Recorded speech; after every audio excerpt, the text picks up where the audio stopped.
While training colleagues and clients as Scrum Masters, I've come to realize that many people are confused under which conditions to use Scrum.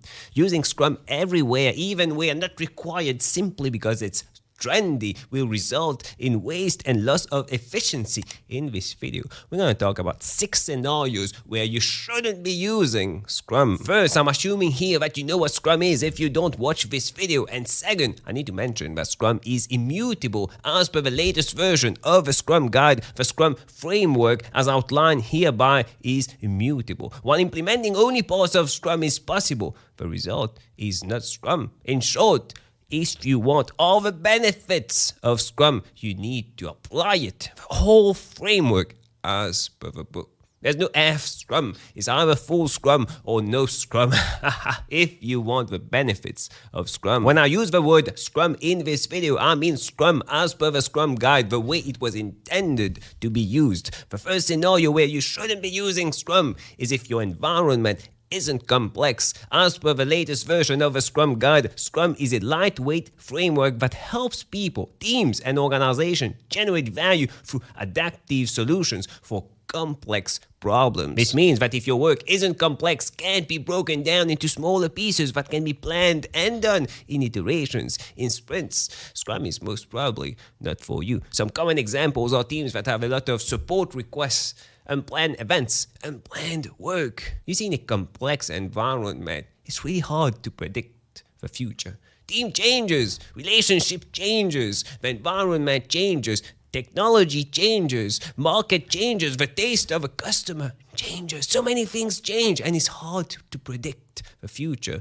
But the way Scrum combats this uncertainty, this complex environment, is working in small iterations, releasing, building a requirement based on what we believe a customer wants, releasing something, then inspecting, getting feedback, then adapting so that we can release something better in the next sprint, and we keep going on and on. Do you know what will happen in 3 months? Is your environment predictable? If yes, you're not working in a complex environment, so why use Scrum? The second scenario is when it's impossible to have a self-managed team.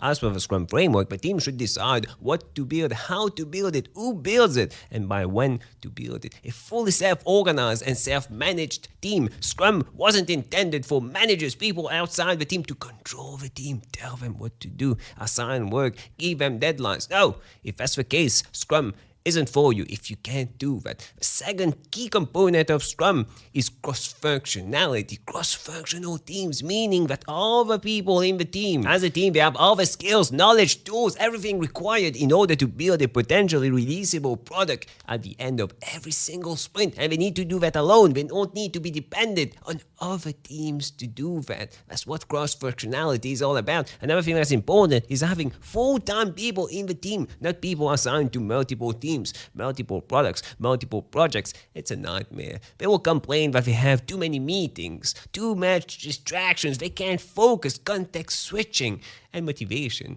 will be low. People won't be driven, performance will decrease. Have people full-time assigned to your Scrum team. A really team, a single unit, full-time, that's cross-functional and self-managed. And cross-functionality, extremely important, because what I believe is the thing that kills Scrum is dependencies. Avoid dependencies on other teams at all costs. Number 3, when your goal and your company's goal is to go faster at a cheaper cost. Consulting companies like to sell the idea of Agile to other companies as something that will make you instantly go faster and it will be cheaper. Nowhere is it mentioned in the Agile manifesto, the principles, the values of Agile, the Scrum framework, that you will be instantly going more. You go faster with Scrum, with Agile. Nowhere is it mentioned. But companies, directors, management, they get this wrong expectation from consulting companies that like to sell them the idea. It's an easy sell when you tell companies that they will be able to produce more. Delivery. That's wrong. Honestly, when implementing Scrum, you're sort of guaranteed to slow down in the short term. It just makes sense. A new framework, a new way of working, new roles, new events, and on top of that, Agile principles,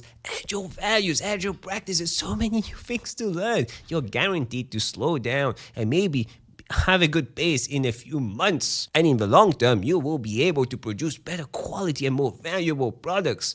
But is that the goal of management? Or is the goal delivery, go faster, go faster? Number 4, believing that people or resources in Scrum, a motivated team has the potential to be a high-performance team. And you can't get a high-performance team without collaboration, bonding, getting to know each other, play games, have fun together, and then be driven by a vision, a product vision. Every single sprint we are working together to achieve a sprint goal. Everything is built to be able to be driven and motivated.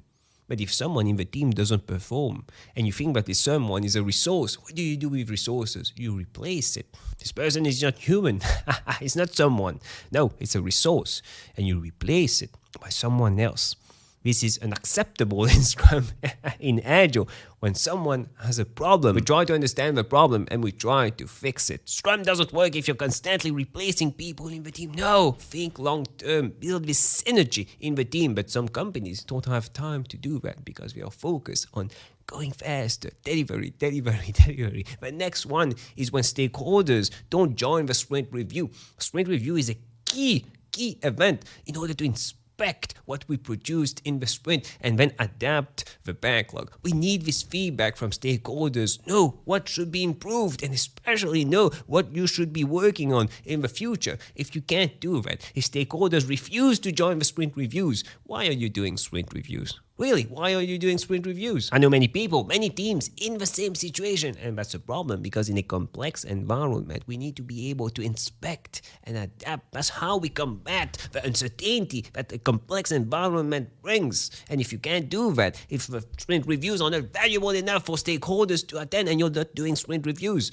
why are you even using Scrum? And the last scenario where you shouldn't be using Scrum is when you can't release frequently and early. If you can't build a potentially releasable product every single sprint, maybe you're running 1 week sprints, 2 week sprints, 1 month sprints, I don't care. At least you need to be able to build this potentially releasable product. If you feel that the first release will be in 6 months, why are you using Scrum?